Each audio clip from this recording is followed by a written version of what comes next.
আসেন আপনি বয়ান করেন, আপনি বয়ান করেন, আসেন এখানে, আসেন আপনি বসে এখানে বয়ান করেন। কেন আপনি কথা বলবেন মাঝখানে? একদম চুপ থাকবেন বয়ানের সময়। আমার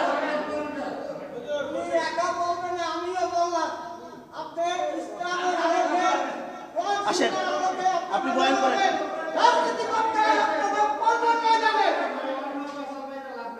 চিনলেন কেন?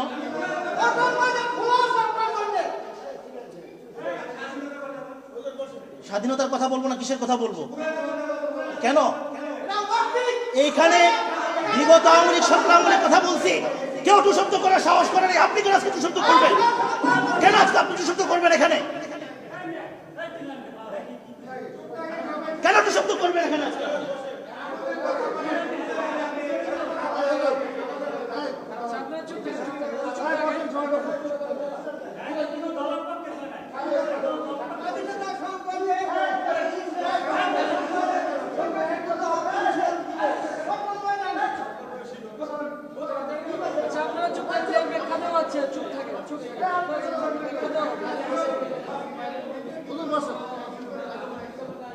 সংবিধান নিয়ে কথা চলতেছে বর্তমানে গোটা দেশ। আমি কেন সংবিধান নিয়ে কথা বলবো? এটা আমার দেশ না?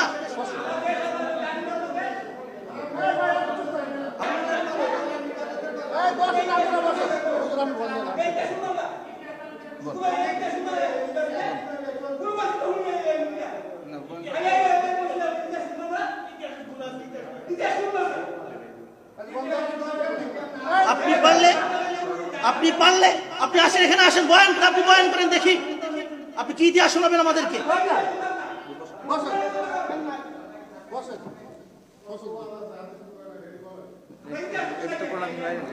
দেখেন ভাই, কথাগুলো কেন বলছি?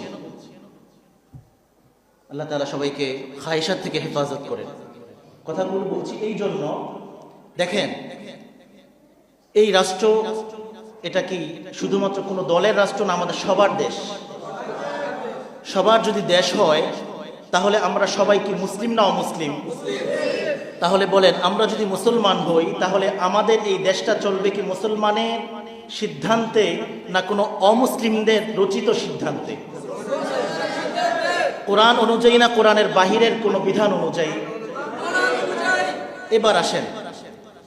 এবার আসেন, সেটা হচ্ছে যদি কোরআন অনুযায়ী দেশ চলে, যেহেতু মুসলমান আমরা কোরআন মানি, হাদিস মানি, কোরআন অনুযায়ী যদি দেশ চলে, তাহলে আমরা যদি কোরআন দিয়ে প্রমাণ করতে পারি কোনো একটা পথ শুদ্ধ এবং বৈধ, আর আরেকটা পথকে যদি প্রমাণ করতে পারি সেটা অবৈধ, তাহলে এটা দোষটা কি আমাদের যদি দোষ হয় তাহলে কোরআনের দোষ। নাউজুবিল্লাহ বলেন। কোরআন আমাদেরকে পথ দেখিয়েছে, কোরআন আমাদেরকে পথ দেখিয়েছে। কোরআন যদি আমাদেরকে পথ দেখিয়ে থাকে তাহলে আমরা সেই কোরআনের দেখানো পথ অনুযায়ী চলবো না অন্যদের দেখানো পথ অনুযায়ী চলবো? আমি তো এখানে কোনো দেশের নাম, কোনো দলের নাম নেই নাই, বরং স্বাধীনতার একটা প্রেক্ষাপট কেন বলছি যে বাংলাদেশ স্বাধীন হয়েছে, এটা একটা কি প্রেক্ষাপট অনুযায়ী হয়েছে, এবং পরবর্তীতে আমাদের করণীয় কি ছিল সেটা আমরা করতে পারি নাই, এখন করার সুযোগ এসেছে, কি করব সেটা নিয়ে।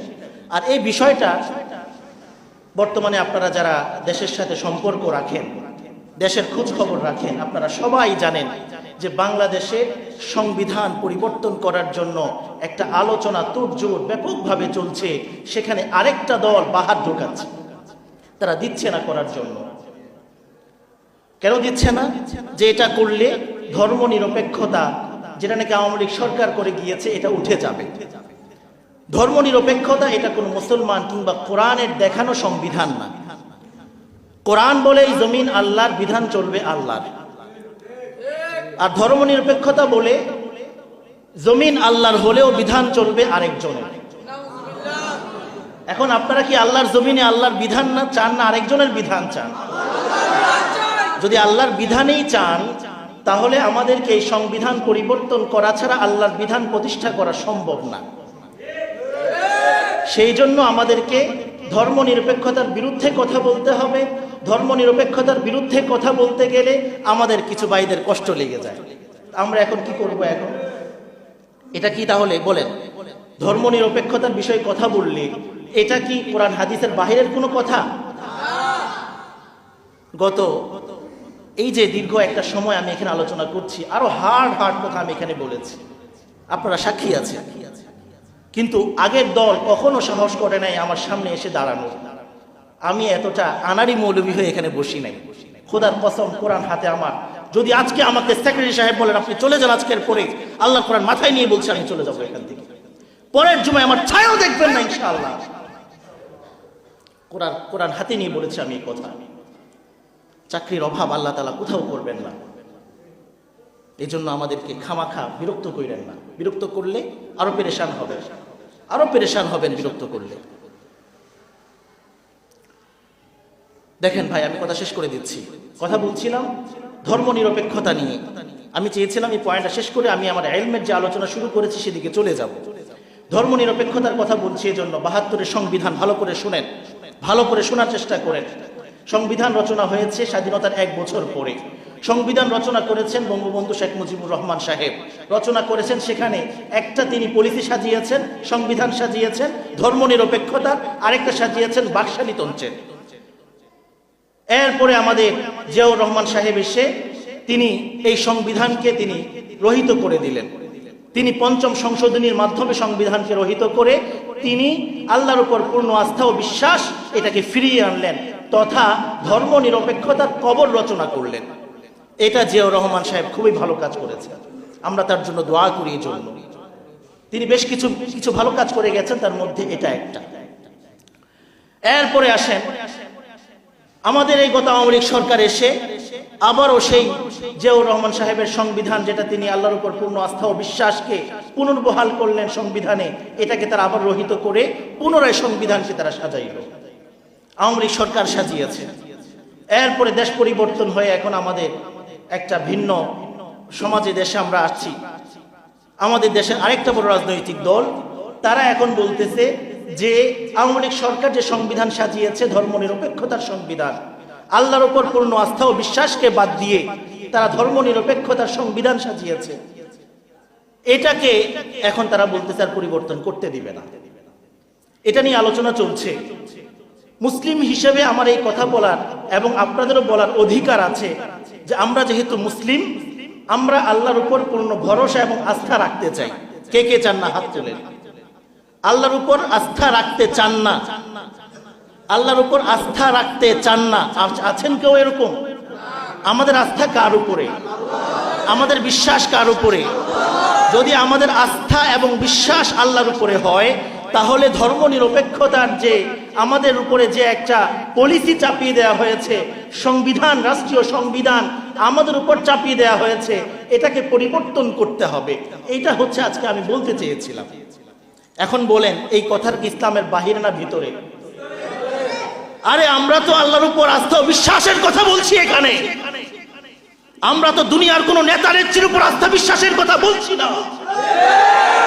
আল্লাহ এবং তার রাসূলের উপর আস্থা বিশ্বাসের কথা যদি আমরা মসজিদে গিয়ে বলতে না পারি, তাহলে কি আমরা ওই বাজারে আর মার্কেটে গিয়ে বলবো না? আল্লাহর উপর আস্থা ও বিশ্বাসের কথা মসজিদেই হবে সবার আগে। মসজিদের পরে মার্কেটে হবে, মসজিদের পরে বাজারে হবে, মসজিদের পরে রাজপথে হবে। যদি কেউ আমাদেরকে বাধা দিতে আসে, ইনশাআল্লাহ আমাদের কণ্ঠরোধ করতে পারবেই না। ইনশাআল্লাহ আমাদের আওয়াজ আরো প্রসারিত হবে। ইনশাআল্লাহ বাধা দেওয়ার চেষ্টা করবেন না, কথা বুঝার চেষ্টা করবেন, আমলের কথা বলেন। আমি জিজ্ঞাসা করতে চাই, এই মসজিদের দাড়ি রাখার আলোচনা হয়েছে, আপনার মুখে দাড়ি কোথায়? আপনার মুখে দাড়ি কোথায়?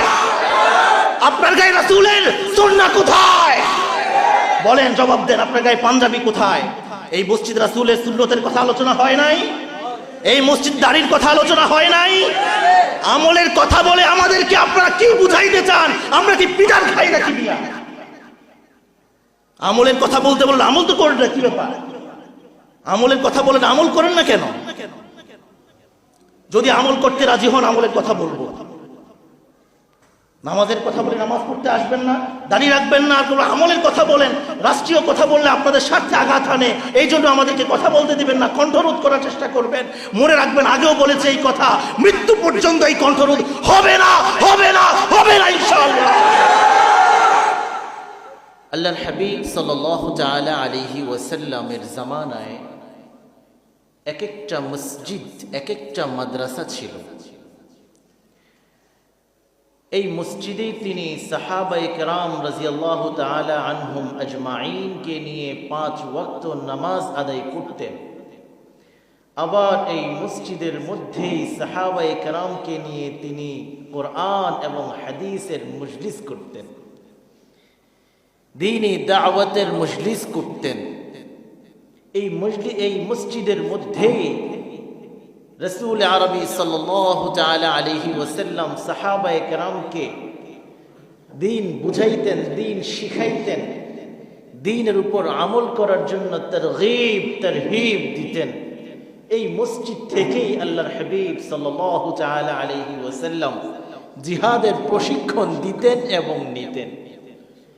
এই মসজিদ থেকেই রাসূল আরবি সাল্লাল্লাহু তাআলা আলাইহি ওয়াসাল্লাম বিভিন্ন দিকে সাহাবায়ে কেরামকে জিহাদের জন্য প্রস্তুত করে কাফেলা পাঠাইতেন, দাওয়াতের জন্য কাফেলা পাঠাইতেন, কোরআন শিখার জন্য কাফেলা পাঠাইতেন। এই মসজিদ থেকেই ইসলামের যতগুলো শোভা এবং শাখা আছে প্রত্যেকটা খিদমত আল্লাহর হাবিব সাল্লাল্লাহু তাআলা আলাইহি ওয়াসাল্লাম এই মসজিদ থেকে করতেন। এই জন্য মসজিদ আমাদের জন্য শুধু নামাজের জায়গা না, মসজিদ আমাদের জন্য দ্বীন শিখারও জায়গা, মসজিদ আমাদের জন্য দ্বীনি দাওয়াতেরও জায়গা, মসজিদ আমাদের জন্য দ্বীনি আলোচনার জায়গা, মসজিদ আমাদের জন্য সিয়াসত তথা রাজনীতিরও জায়গা। মসজিদ আমাদের জন্য যদি কখনো বাংলাদেশে উম্মতের উপরে জিহাদ ফরজ হয়ে যায়, ওই জিহাদের প্রশিক্ষণও মসজিদে হবে।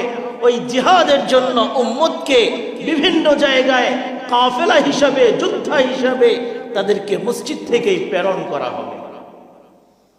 সুতরাং এই তালিম এবং শিক্ষাকে আমাদের মধ্যে ধারণ করতে হবে, বুঝতে হবে। না হয় আমরা এটাই মনে করব 5 ওয়াক্ত নামাজের জন্য মসজিদ, 5 ওয়াক্ত নামাজ শেষ, মসজিদ তালা বন্ধ হয়ে যাবে, মসজিদ সবার জন্য বন্ধ হয়ে যাবে, এরপরে আর মসজিদে ঢোকার আসার কোনো প্রয়োজন নেই। মুহতারাম হাজিরিন, এই জন্য শুরুতেই বলে নিয়েছি মসজিদ আমাদের জন্য সব দ্বীনি খিদমতের মারকাজ, মামবা, এটাই হচ্ছে উৎস। এখান থেকেই যাবতীয় খিদমতগুলো গোটা বিশ্বব্যাপী ছড়াবে।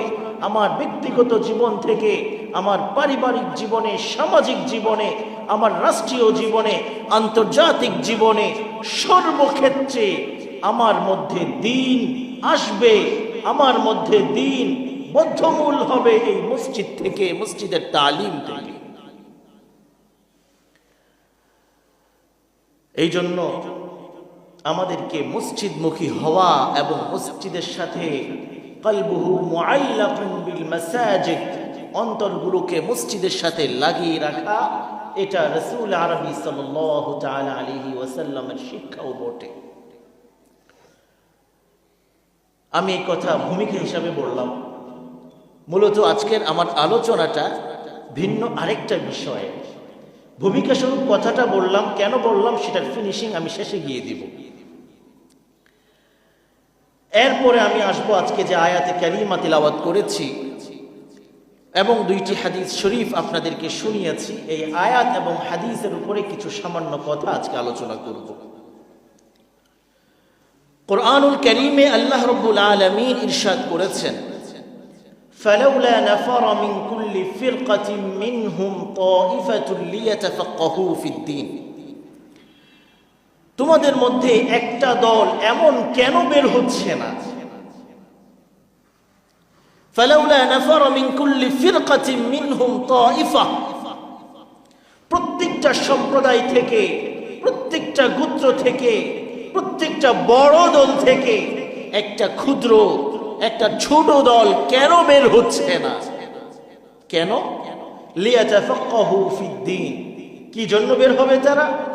তাফাক্কুহ ফিদ্দীন, হাসিল করার জন্য, অর্জন করার জন্য, দ্বীনি বিষয়ে বুদ্ধি অর্জন করার জন্য, গভীর ইলম হাসিল করার জন্য।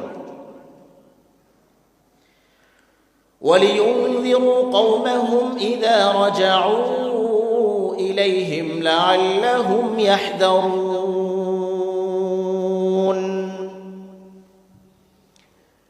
তারা দ্বীনি বিষয় বুৎপত্তি অর্জন করবে, গভীর জ্ঞান অর্জন করবে। কি জন্য করবে? আল্লাহ তাআলা বলছেন এর মাধ্যমে লিয়ুনযিরু কওমাহুম, অর্জন করে তারা তাদের কওমের কাছে যাবে, সম্প্রদায়ের কাছে যাবে, গোত্রের কাছে যাবে, সমাজের কাছে যাবে, পরিবারের কাছে যাবে। গিয়ে তাদেরকে লিয়ুনযিরু কওমাহুম, তাদেরকে সতর্ক বার্তা শোনাবে। হে আমার কওম, তোমরা কিসের মধ্যে নিমজ্জিত আছো? কার ভালোবাসায়, তোমরা কার মোহাব্বতে ডুবে আছো? তোমরা দুনিয়ার এই রং ছং আর ঝাঁকজমক দেখে এটাকেই তোমরা জীবনের উদ্দেশ্য আর মাকসাদ বানিয়ে নিয়েছো। ওই আল্লাহ রাব্বুল আলামিন সম্পর্কে তাদেরকে সতর্ক বার্তা শোনাবে।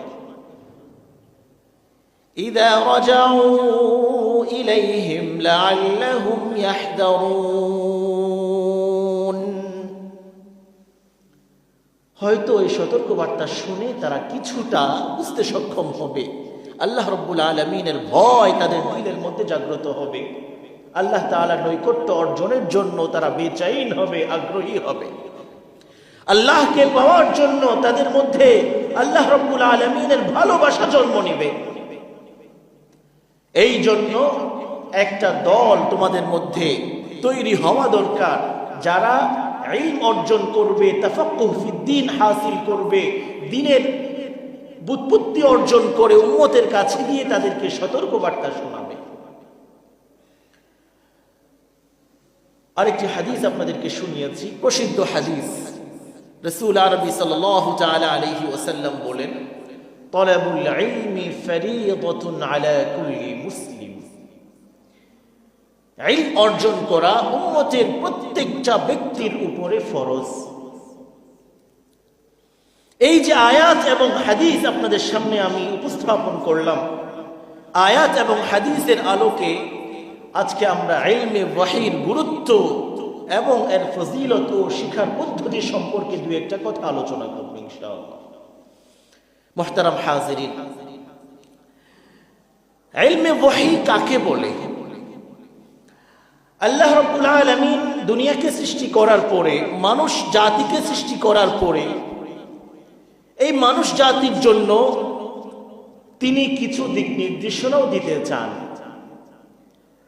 মানুষকে এই কথা বুঝাইতে চান যে আমি তোমাকে সৃষ্টির পেছনে আমার কোনো একটা নিগূঢ় রহস্য আছে, আমার কোনো একটা মাকসাদ উদ্দেশ্য আছে। তোমাকে আমি যেমন রাস্তার কুকুরকে আমি সৃষ্টি করে রাস্তায় ছেড়ে দিয়েছি, বিড়ালকে সৃষ্টি করে আমি তোমাদের সমাজে ঘরে ঘরে ছেড়ে দিয়েছি, পশু পাখিকে সৃষ্টি করে আমি ছেড়ে দিয়েছি, ওই পাহাড় পর্বতে বনে জঙ্গলে হিংস্র বিভিন্ন রকমের প্রাণী পশু আমি সৃষ্টি করে এগুলাকে ছেড়ে দিয়েছি। কিন্তু মানুষ, আমি তোমাকে তাদের মতো সৃষ্টি করেছি ঠিক, কিন্তু এভাবে লাগামিন ছেড়ে দেই নাই। তোমাকে সৃষ্টির পেছনে আমার একটা উদ্দেশ্য আছে, নিগূঢ় রহস্য আছে। সমাজে আমাদের পথে ঘাটে আরো যে পশু পাখি, কুকুর, বেড়া, ছাগল, মহিষ ইত্যাদি, এগুলার সৃষ্টির পেছনে আল্লাহ রাব্বুল আলামিনের সেই উদ্দেশ্য নাই যেটা মানব সৃষ্টির পেছনে আছে। এই কথাটা বোঝানোর জন্য আল্লাহ রাব্বুল আলামিন তিনি আম্বিয়া আলাইহিমুস সালামকে যুগে যুগে বিভিন্ন সময় উম্মতের কাছে, কওমের কাছে, মিল্লাতের কাছে, মানুষের কাছে প্রেরণ করেছেন। কেন? ওই যে আল্লাহ রাব্বুল আলামিনের একটা নিগূঢ় রহস্য, তার সৃষ্টির একটা মাকসাদ উদ্দেশ্য, এই কথাটা যেন তারা মানুষকে বুঝাইতে সক্ষম হয়।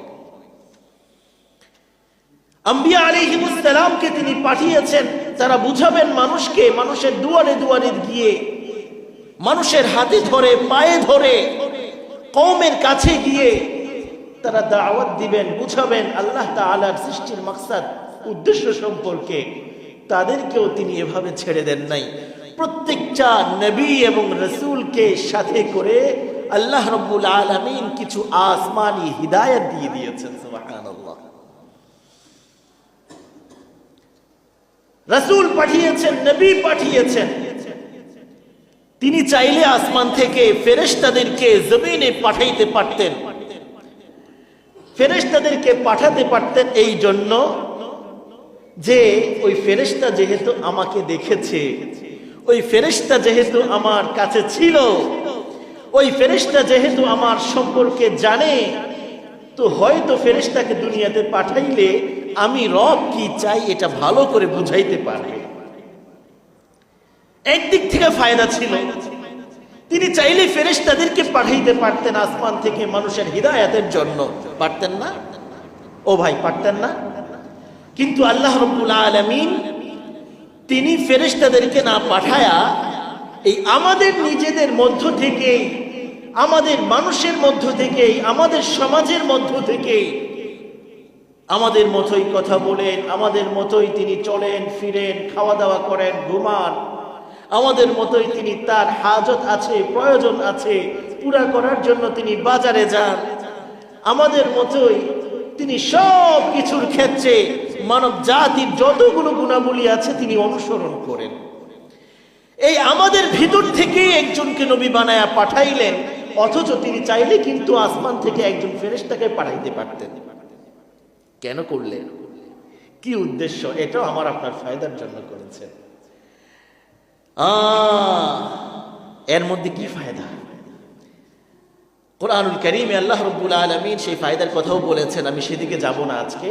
সংক্ষিপ্ত কথা হচ্ছে, যেহেতু আমরা মানুষ,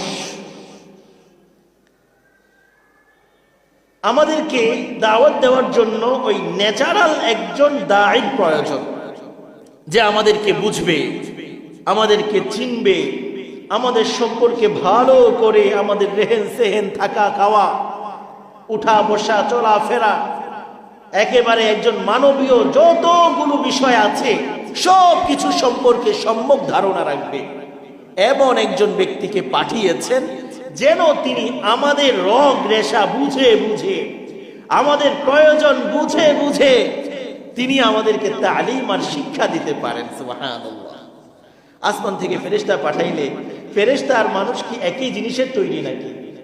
হ্যাঁ, তারা হচ্ছে নূরের তৈরি, আর মানুষ কিসের তৈরি? মাটির তৈরি। তো মাটি আর নূর এটা ভিন্ন ভিন্ন দুইটা জিনিস। ফেরেশতারা শুধু ইবাদত করতেই জানে, গুনাহ করতে বুঝে না, গুনাহ করতে জানে না, ভুল ভ্রান্তি কি জিনিস তারা সেটা ধারণাই করতে পারে না। মানবীয় যত বিষয় আছে, বিয়ে শাদী করা, সন্তানাদি হওয়া, উযু ইস্তিনজা করা, বাজারে যাওয়া, খাওয়া পান করা, এগুলো ফেরেশতাদের মধ্যে নাই। ফেরেশতারা খায়ও না, পানও করে না, বিয়ে শাদী করে না, বাচ্চা কাচ্চাও হয় না। ফেরেশতারা কি করে তাহলে?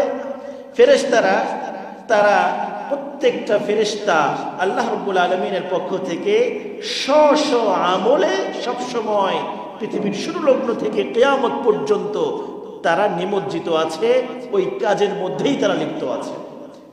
কেউ সিজদায় আছেন, কিয়ামত পর্যন্ত তারা সিজদায় পড়ে থাকবেন। কেউ রুকুতে আছেন, কিয়ামত পর্যন্ত তারা রুকুতেই থাকবেন।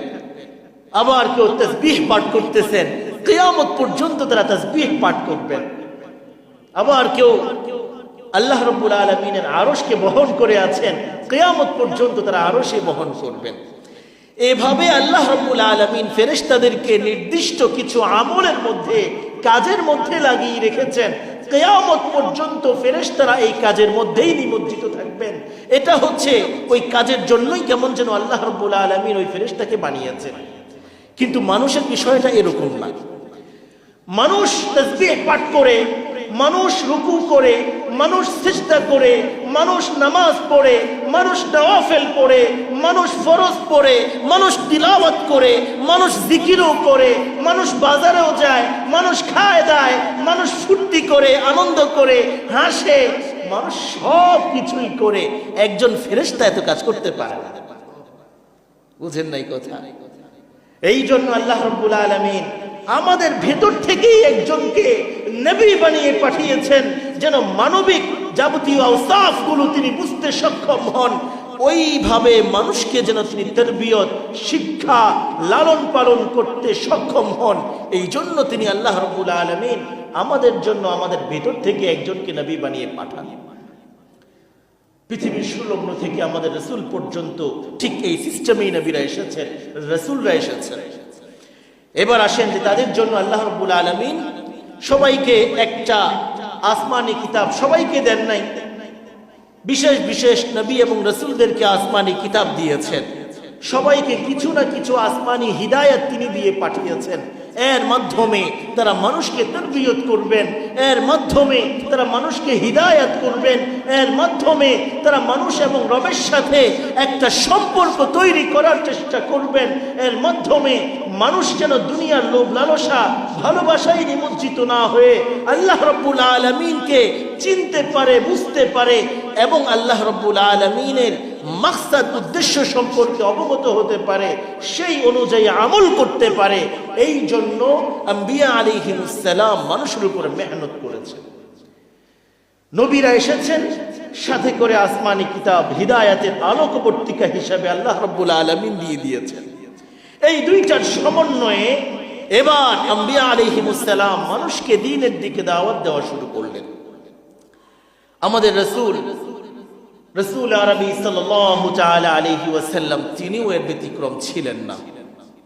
আল্লাহ রাব্বুল আলামিন তাকে আমাদের মধ্য থেকেই, আমাদের ভিতর থেকেই একজন তার সর্বশ্রেষ্ঠ মহামানবকে আমাদের জন্য নির্বাচন করলেন এবং তাকে একটা আসমানি গ্রন্থ কুরআনুল কারীম সাথে করে দিয়ে দিয়েছেন।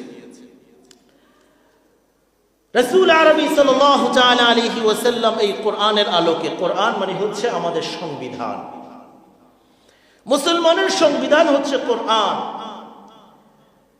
রাষ্ট্রের একটা সংবিধান আছে, আমি আপনাদেরকে সহজে বোঝাই, কথা আরেক দিকে চলে যাবে। রাষ্ট্রের একটা সংবিধান আছে, আছে কি নাই? রাষ্ট্রের সংবিধান থাকার পরে সামাজিকভাবে আমরা বিভিন্ন রকমের সংগঠন করি না? অমুক সংঘ, তরুণ সংঘ, হিলফুল ফুজুল সংগঠন, এটা ওটা বিভিন্ন রকমের নাম দিয়ে করি না আমরা? সমাজে আছে কিনা? ওই সংগঠন করার পরে এটারও একটা গঠনতন্ত্র থাকে, সংবিধান থাকে।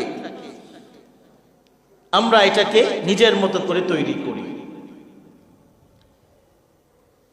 তৈরি করার পরে আমরা সমাজকে, আমাদের এই অঞ্চলকে সেভাবে পরিচালিত করার চেষ্টা করি। রাষ্ট্রের সংবিধান, এই সংবিধানের সাথে যদি সাংঘর্ষিক না হয় তাহলে এতে কোনো অসুবিধা আছে? আমার কথা বোঝার চেষ্টা করে। যদি রাষ্ট্রের সংবিধানের সাথে আমার এই সমাজের সংবিধান সাংঘর্ষিক না হয় তাহলে রাষ্ট্রের দৃষ্টিতে এতে কোনো অসুবিধা আছে? বুঝেন নাই কথা।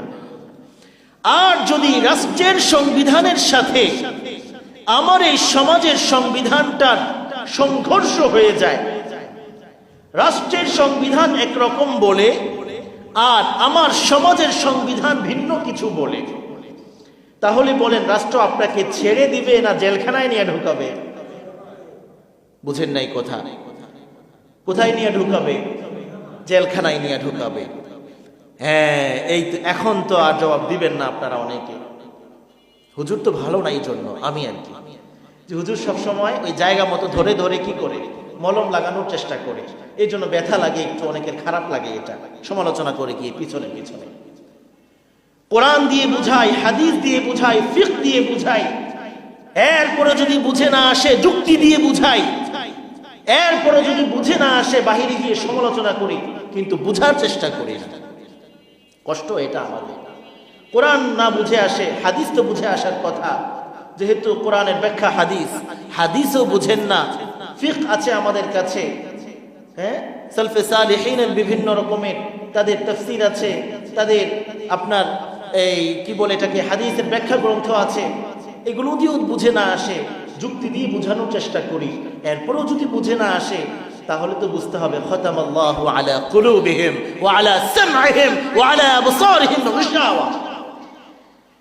এরপরে যদি বুঝে না আসে তাহলে বুঝতে হবে খতামাল্লাহু আলা কুলুবিহিম, আল্লাহ আপনার দিলের মধ্যে সিল মোহর এঁটে দিয়েছেন। খতামাল্লাহু আলা কুলুবিহিম ওয়া আলা সামইহিম ওয়া আলা আবসারিহিম, আপনার কানের মধ্যে আল্লাহ রাব্বুল আলামিন সিল মোহর এঁটে দিয়েছেন, আপনার চোখের মধ্যে সিল মোহর এঁটে দিয়েছেন, আপনার আকলের মধ্যে সিল মোহর এঁটে দিয়েছেন।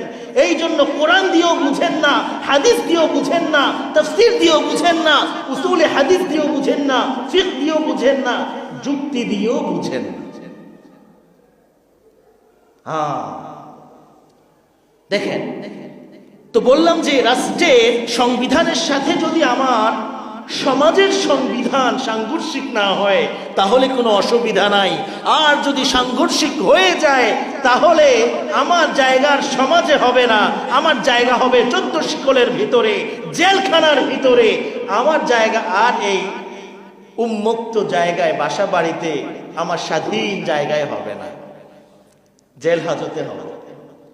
কিন্তু আমরা মুসলিম হিসেবে যদি আমরা বলি যে আমাদের সংবিধান কোরআন,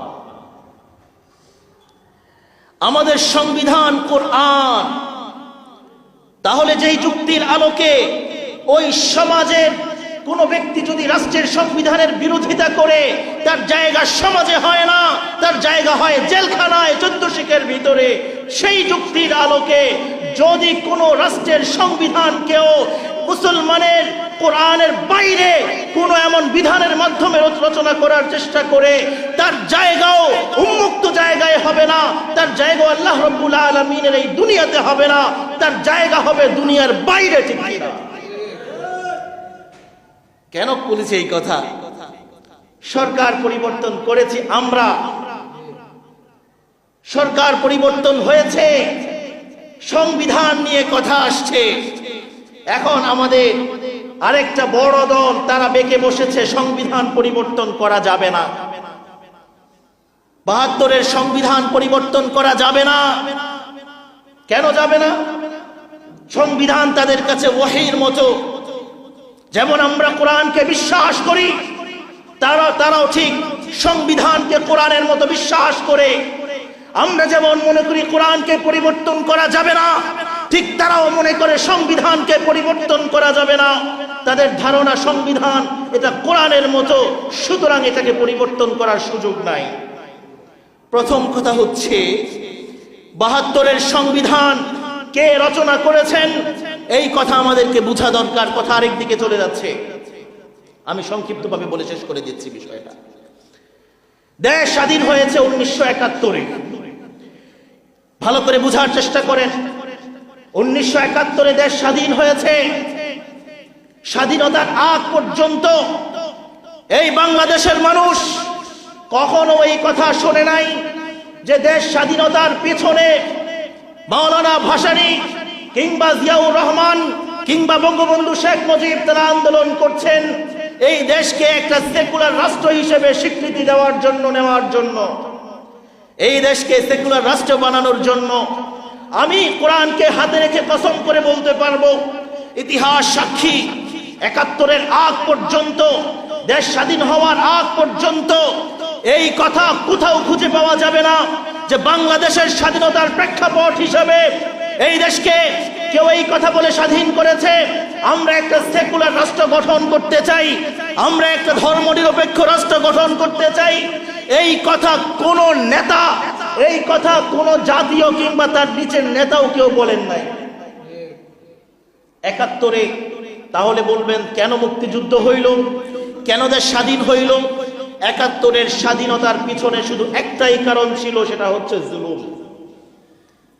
ওই পাকিস্তানিরা আমাদের উপর জুলুম, নির্যাতন, নিপীড়ন চালাইতো, সেই জন্য বাংলাদেশের মানুষ তাদের জুলুম থেকে বাঁচতে চেয়েছেন। বঙ্গবন্ধুর বয়ান, ভাষণ আমাদের সামনে আছে, জিয়াউর রহমান সাহেবেরও ঘোষণা আমাদের সামনে আছে, মাওলানা ভাসানীর অনেক বক্তব্য আমাদের কাছে আছে, স্বাধীনতার ইতিহাস আমাদের সামনে আছে। আমি তো কোরআন হাতে নিয়ে বলেছি, একটা বক্তব্য যদি দেখাইতে পারেন যেই বক্তব্যের মধ্যে বাংলাদেশের স্বাধীনতার জন্য যারা সংগ্রাম করেছেন তারা কেউ বলেছেন যে বাংলাদেশকে আমরা স্বাধীন করতে চাই, এই দেশকে সেকুলার রাষ্ট্র বানাবো, ধর্ম নিরপেক্ষ রাষ্ট্র বানাবো। যদি এই কথা আপনি প্রমাণ করতে পারেন, আমি এই মসজিদের মিম্বর ছেড়ে দিলাম, আমি চ্যালেঞ্জ করলাম, আমি এই মসজিদে আর খুতবা দিব না, বয়ান করব না। খালি একটা প্রমাণ দেখাবেন। তার মানে হচ্ছে 1971 পর্যন্ত বাংলাদেশ তার স্বাধীনতার পেছনের প্রেক্ষাপট ছিল একমাত্র জুলুম। আমরা মাজলুম ছিলাম, তারা জালেম ছিল। আমরা নিষ্পেষিত ছিলাম, তারা নিষ্পেষণকারী ছিল। আমরা তাদের জুলুম এবং নিষ্পেষণ থেকে বাঁচার জন্য তাদের বিরুদ্ধে যুদ্ধে অবতীর্ণ হয়েছিলাম। এখন বলেন 71-এ আমরা স্বাধীনতা অর্জন করলাম শুধুমাত্র মাজলুম হওয়ার কারণে। এক বছর পরে, স্বাধীনতার এক বছর পরে 1972 সালে বঙ্গবন্ধু শেখ মুজিবুর রহমান সাহেব তিনি একটা সংবিধান রচনা করলেন, বাংলাদেশের সংবিধান।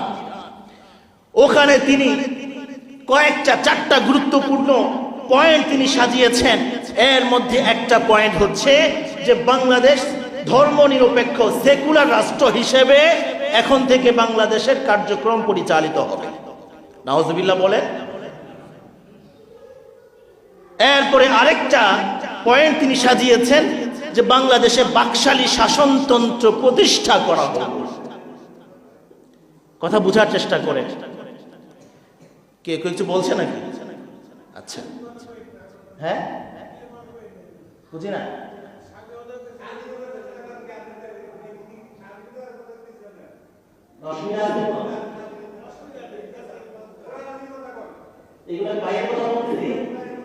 হ্যাঁ,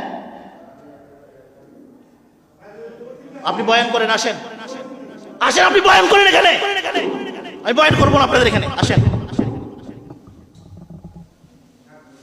আসেন, আপনি বয়ান করেন, আপনি বয়ান করেন, আসেন এখানে, আসেন, আপনি বসেন এখানে বয়ান করেন।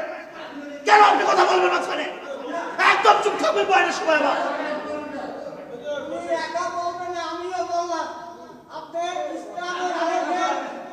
আসেন, আপনি বয়ান করেন।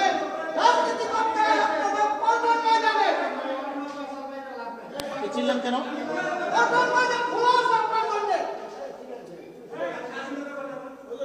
স্বাধীনতার কথা বলবো না, কিসের কথা বলবো? কেন? এইখানে বিগত আওয়ামী লীগ সংগ্রামের কথা বলছি, কেউ টু শব্দ করার সাহস করেনি। আপনি কেন আজকে টু শব্দ করবেন? কেন আজকে আপনি টু শব্দ করবেন এখানে? কেন টু শব্দ করবেন এখানে আজকে?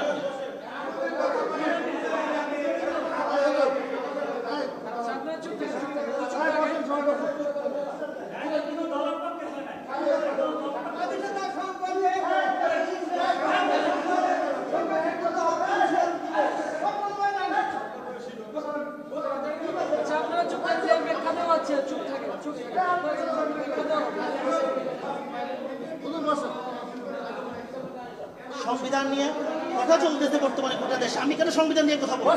এটা আমার দেশ না।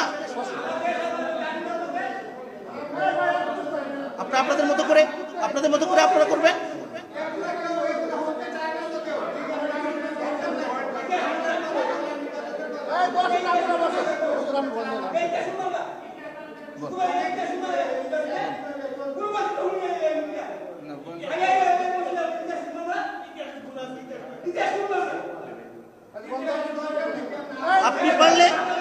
আপনি পারলে আপনি আসেন এখানে, আসেন, বয়ান করেন, আপনি বয়ান করেন, দেখি আপনি কি ইতিহাস শোনাবেন আমাদেরকে।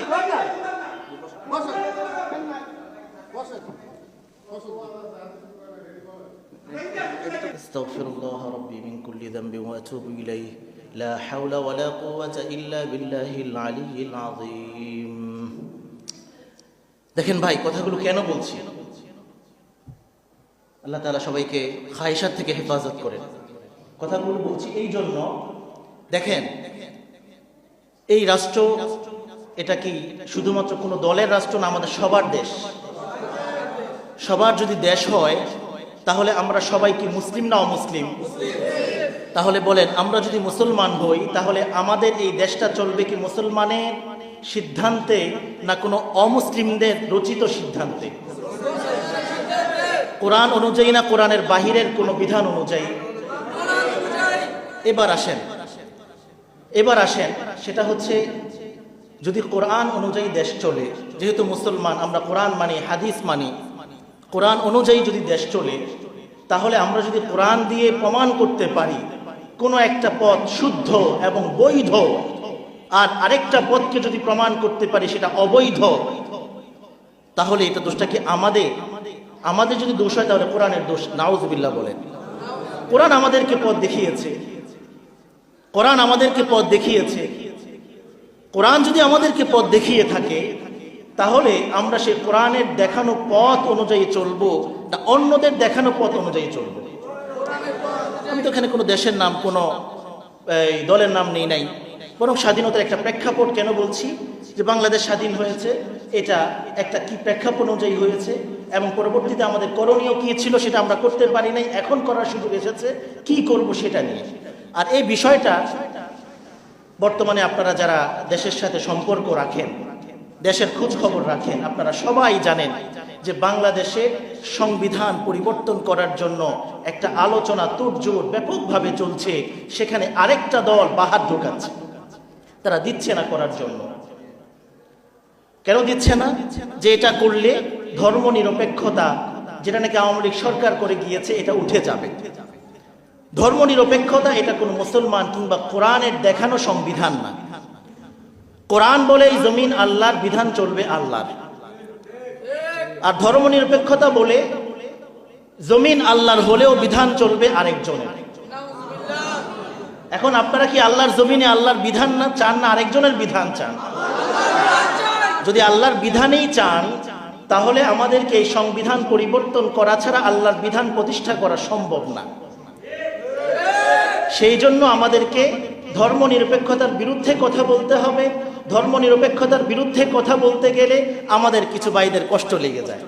আমরা এখন কি করব? এখন এটা কি তাহলে বলেন, ধর্ম নিরপেক্ষতার বিষয়ে কথা বললে এটা কি কোরআন হাদিসের বাহিরের কোনো কথা? গত এই যে দীর্ঘ একটা সময় আমি এখানে আলোচনা করছি, আরো হার্ড কথা আমি এখানে বলেছি, আপনারা সাক্ষী আছেন। কিন্তু আগের দল কখনো সাহস করে নাই আমার সামনে এসে দাঁড়ানো। আমি এতটা আনাড়ি মৌলবী হয়ে এখানে বসি নাই, খোদার কসম, কোরআন হাতে আমার। যদি আজকে আমাকে সেক্রেটারি সাহেব বলেন আপনি চলে যান আজকের পরে, আল্লাহ কোরআন মাথায় নিয়ে বলছে আমি চলে যাবো এখান থেকে, পরের জুমায় আমার ছায়াও দেখবেন না ইনশাআল্লাহ। কোরআন হাতে নিয়ে বলেছে আমি এই কথা। চাকরির অভাব আল্লাহ তাআলা কোথাও করবেন না। এই জন্য আমাদেরকে খামাখা বিরক্ত করেন না। বিরক্ত করলে আরো পেরেশান হবেন বিরক্ত করলে। দেখেন ভাই, আমি কথা শেষ করে দিচ্ছি। কথা বলছিলাম ধর্ম নিরপেক্ষতা নিয়ে। আমি চেয়েছিলাম এই পয়েন্টটা শেষ করে আমি আমার ইলমের যে আলোচনা শুরু করেছি সেদিকে চলে যাব। ধর্ম নিরপেক্ষতার কথা বলছি এজন্য ৭২-এর সংবিধান ভালো করে শুনেন, ভালো করে শোনার চেষ্টা করেন। সংবিধান রচনা হয়েছে স্বাধীনতার ১ বছর পরে। সংবিধান রচনা করেছেন বঙ্গবন্ধু শেখ মুজিবুর রহমান সাহেব। রচনা করেছেন, সেখানে একটা তিনি পলিসি সাজিয়েছেন, সংবিধান সাজিয়েছেন ধর্ম নিরপেক্ষতার, আরেকটা সাজিয়েছেন বাকশালীতন্ত্রের। এরপরে আমাদের জিয়াউর রহমান সাহেব এসে তিনি এই সংবিধানকে তিনি রহিত করে দিলেন। তিনি ৫ম সংশোধনীর মাধ্যমে সংবিধানকে রহিত করে তিনি আল্লাহর উপর পূর্ণ আস্থা ও বিশ্বাস এটাকে ফিরিয়ে আনলেন, তথা ধর্ম নিরপেক্ষতার কবর রচনা করলেন। এটা জিয়াউর রহমান সাহেব খুবই ভালো কাজ করেছেন, আমরা তার জন্য দোয়া করি। এই জন্য তিনি বেশ কিছু ভালো কাজ করে গেছেন, তার মধ্যে এটা একটা। এরপরে আসেন আমাদের এই গত আওয়ামী লীগ সরকার এসে আবারও সেই জিয়াউর রহমান সাহেবের সংবিধান, যেটা তিনি আল্লাহর উপর পূর্ণ আস্থা ও বিশ্বাসকে পুনর্বহাল করলেন সংবিধানে, এটাকে তারা আবার রহিত করে পুনরায় সংবিধানকে তারা সাজাইল। আওয়ামী লীগ সরকার সাজিয়েছে। এরপরে দেশ পরিবর্তন হয়ে এখন আমাদের একটা ভিন্ন সমাজে দেশে আমরা আসছি। আমাদের দেশের আরেকটা বড় রাজনৈতিক দল, তারা এখন বলতেছে যে আওয়ামী লীগ সরকার যে সংবিধান সাজিয়েছে ধর্ম নিরপেক্ষতার সংবিধান, আল্লাহর উপর পূর্ণ আস্থা ও বিশ্বাসকে বাদ দিয়ে তারা ধর্ম নিরপেক্ষতার সংবিধান সাজিয়েছে, এটাকে এখন তারা বলতেছে আর পরিবর্তন করতে দিবে না। এটা নিয়ে আলোচনা চলছে। মুসলিম হিসেবে আমার এই কথা বলার এবং আপনাদেরও বলার অধিকার আছে যে আমরা যেহেতু মুসলিম, আমরা আল্লাহর উপর পূর্ণ ভরসা এবং আস্থা রাখতে চাই। কে কে চান না হাত তোলেন। আল্লাহর উপর আস্থা রাখতে চান না, আল্লাহর উপর আস্থা রাখতে চান না। আছেন কেউ এরকম? আমাদের আস্থা কার উপরে? আমাদের বিশ্বাস কার উপরে? যদি আমাদের আস্থা এবং বিশ্বাস আল্লাহর উপরে হয়, তাহলে ধর্মনিরপেক্ষতার যে আমাদের উপরে যে একটা পলিসি চাপিয়ে দেওয়া হয়েছে, সংবিধান, রাষ্ট্রীয় সংবিধান আমাদের উপর চাপিয়ে দেওয়া হয়েছে, এটাকে পরিবর্তন করতে হবে। এইটা হচ্ছে আজকে আমি বলতে চেয়েছিলাম। এখন বলেন, এই কথার কি ইসলামের বাহিরে না ভিতরে? আরে আমরা তো আল্লাহর উপর আস্থা ও বিশ্বাসের কথা বলছি এখানে। আমরা তো দুনিয়ার কোন নেতানেত্রীর উপর আস্থা বিশ্বাসের কথা বলছি না। আল্লাহ এবং তার রাসূলের উপর আস্থা বিশ্বাসের কথা যদি আমরা মসজিদে গিয়ে বলতে না পারি, তাহলে কি আমরা ওই বাজারে আর মার্কেটে গিয়ে বলবো না? আল্লাহর উপর আস্থা ও বিশ্বাসের কথা মসজিদেই হবে সবার আগে। মসজিদের পরে মার্কেটে হবে, মসজিদের পরে বাজারে হবে, মসজিদের পরে রাজপথে হবে। যদি কেউ আমাদেরকে বাধা দিতে আসে, ইনশাআল্লাহ আমাদের কণ্ঠ রোধ করতে পারবেই না। ইনশাআল্লাহ আমাদের আওয়াজ আরো প্রসারিত হবে। ইনশাআল্লাহ বাধা দেওয়ার চেষ্টা করবেন না, কথা বোঝার চেষ্টা করবেন, আমলের কথা বলেন। আমি জিজ্ঞাসা করতে চাই, এই মসজিদের দাড়ি রাখার আলোচনা হয়েছে, আপনার মুখে দাড়ি কোথায়? আপনার মুখে দাড়ি কোথায়? আপনার গায়ে রাসূলের সুন্নাহ কোথায়? বলেন, জবাব দেন। আপনার গায়ে পাঞ্জাবি কোথায়? এই মসজিদ রাসূলের সুন্নতের কথা আলোচনা হয় নাই? এই মসজিদ দাড়ির কথা আলোচনা হয় নাই? আমলের কথা বলে আমাদেরকে আপনারা কি বুঝাইতে চান? আমরা কি পিটার খাই নাকি বিয়া? আমলের কথা বলতে বললে আমল তো করেন না, কি ব্যাপার? আমলের কথা বলেন, আমল করেন না কেন? যদি আমল করতে রাজি হন, আমলের কথা বলবো। নামাজের কথা বলে নামাজ পড়তে আসবেন না, দাঁড়িয়ে রাখবেন না, আমলের কথা বলেন। রাষ্ট্রীয় কথা বললে আপনাদের স্বার্থে আঘাত আনে, এই জন্য আমাদেরকে কথা বলতে দিবেন না, কণ্ঠরোধ করার চেষ্টা করবেন। মনে রাখবেন, আগেও বলেছে এই কথা, মৃত্যু পর্যন্ত এই কণ্ঠরোধ হবে না, হবে না, হবে না ইনশাআল্লাহ। ওয়া আখিরু দাওয়ানা আলহামদুলিল্লাহি রাব্বিল আলামিন।